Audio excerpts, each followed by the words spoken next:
Friends, சம்பங்கி பூ எப்படி கோக்கிறது பார்க்கலாம். பூ தைக்கிற ஊசி இருக்குது. நூல் இது மாதிரி எடுத்துக்கணும்.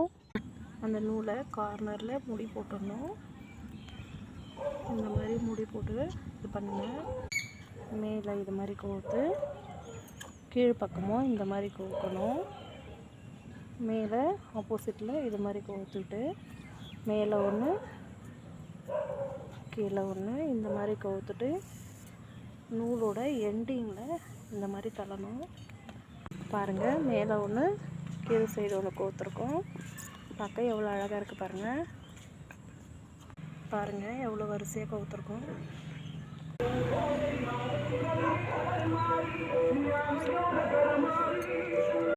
பாருங்கள் எவ்வளோ அழகாக கோர்த்து முடிச்சிடுச்சு.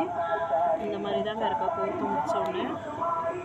ஒரு நாள் பூ தான் இது. மொத்தம் எங்கள் செடியில் இந்த மாதிரி தான் இந்த பூவை கோக்கணும்.